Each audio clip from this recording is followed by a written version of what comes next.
magani da ake samu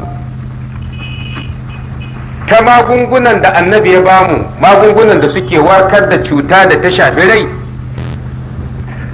domin sadaka zahiri tana maganin cuta ne da ke shafan rai, amma gashi annabi ya ce inda za ka bayar to Allah kuma zai maka maganin cutan da ke shafan jikinka.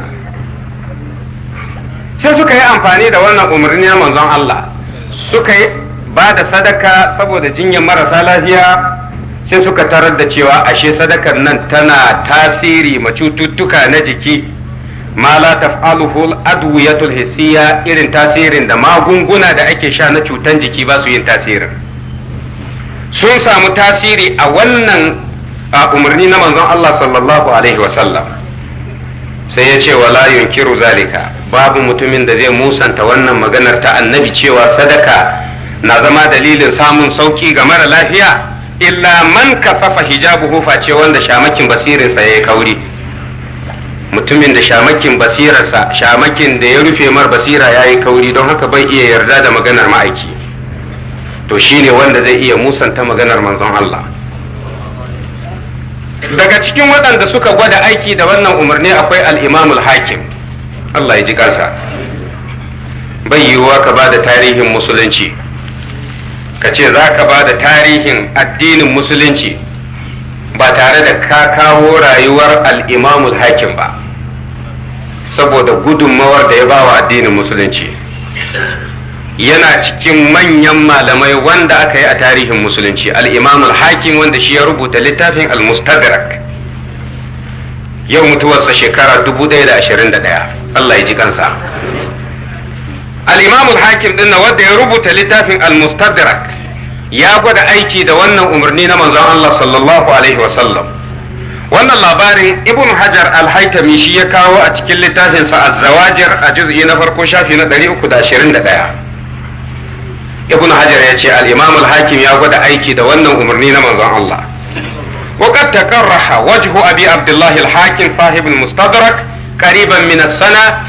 an samu kusan shekara guda yana fama da jinyar wata cuta da ta fito a fuskarsa.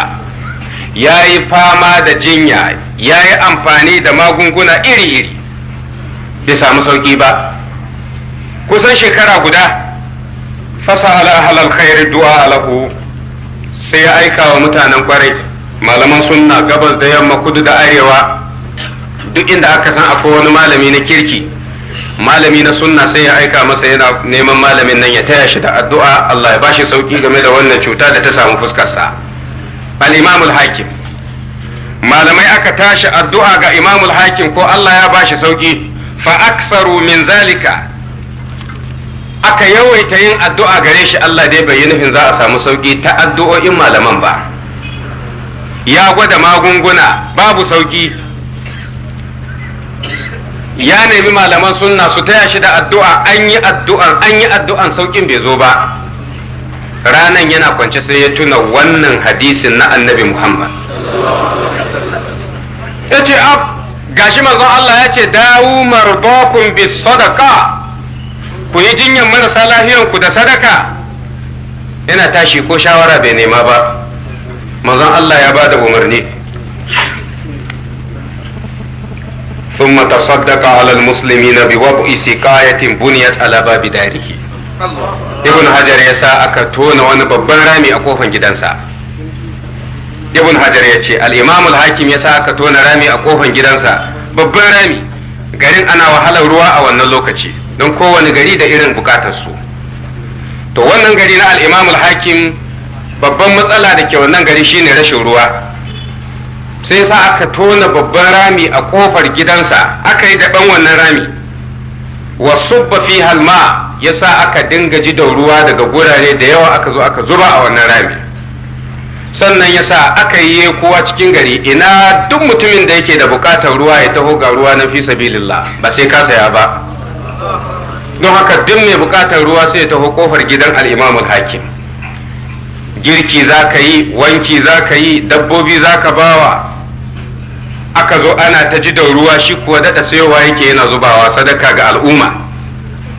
Fashariba min hannasu, Ibn Hajar ya ce mutane suka sha wannan ruwa, abin mamaki fama marra alaihi usbu'un illa wa zahara shifa. Kwana 7 bai wuce ba sai ga fuskar al-Imam al-Hakim ta warke.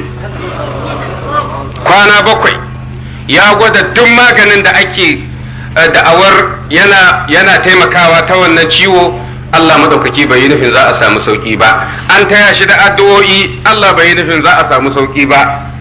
Amma da ya taimaka ya ba da sadaka, Allah tabaraka wa ta'ala sai ya gaggauta bashi sauki a cikin kwana 7.